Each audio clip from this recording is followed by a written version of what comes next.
Hello friends, नमस्कार। मैं हूँ खुशबू चौबे। स्वागत करती हूँ आप सभी का मेरे YouTube के एक और नए वीडियो में। तो इस वीडियो में मैं आप लोग को सुनाने जा रही हूँ सोहर गीत। अगर हमारा गीत आप लोग को पसंद आए तो वीडियो को लाइक करें, शेयर करें एंड कमेंट करके जरूर बताएं कि यह हमारा गीत आप लोग को कैसा लगा। अगर हमारे चैनल पे आप पहली बार आए हो तो हमारे चैनल को सब्सक्राइब जरूर कर दीजिए। सोने के खरवा राजा दशरथ चोटोरा चोटोरा चाले खोटोरा खोटोरा चाले हो राजा चले भैले मालिन फूलावरिया जहाँ रे मालिन फूल लोढ़े हो ए राजा चले भैले मालिन फूलावरिया जहाँ रे मालिन फूल लोढ़े हो। खड़ भैली मालिन के अगवा मालिनिया से पूछली हो। खड़ भैली मालिन के अगवा मालिनिया से पूछली हो।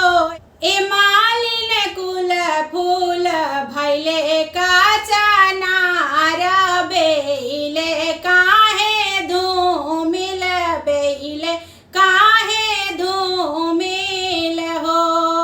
वीडियो को आगे देखिए कि आगे की लाइन में क्या होता है। बोलिया तो ए राजा बोलली बोलही नाही जानली बोलही नाही जानली हो। ए राजा कुल गुण के आ गरनियावा कवन गुण बांझी न हो। ए राजा कुल गुण के आ गरनियावा कवन गुण बांझी न हो। उहवा से हो राजा आइले घरे हो चली आइले घरे हो चली आइले न हो।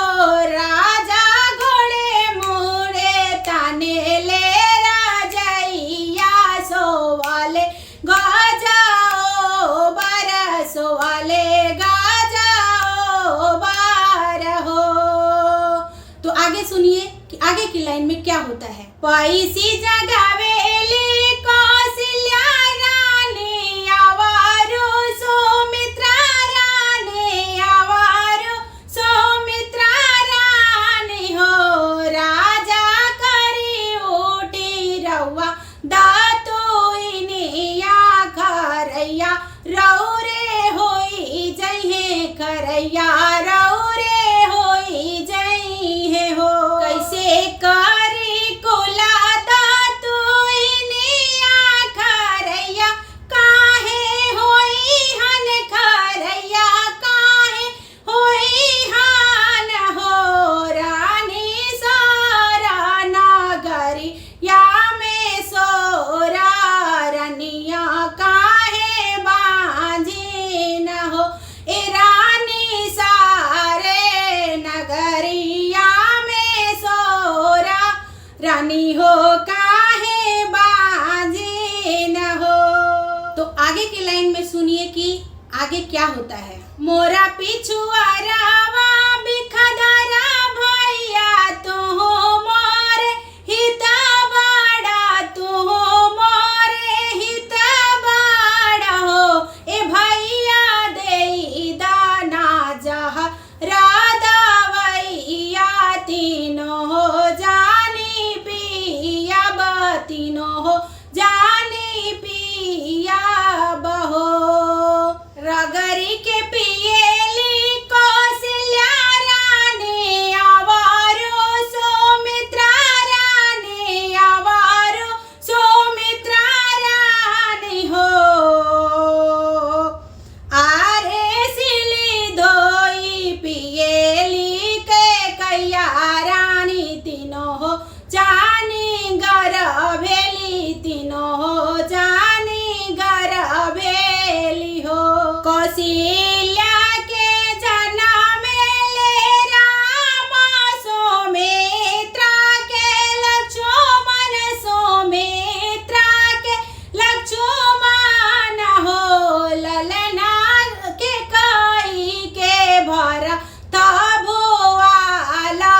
तीनों हो घरवा सोहार, तीनों हो घरवा सोहार हो।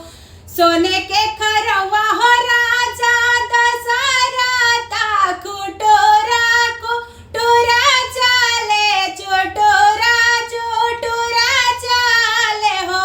राजा चली भैले मालिन फूलवरिया, जहाँ रे मालिन फूल लोड़े हो।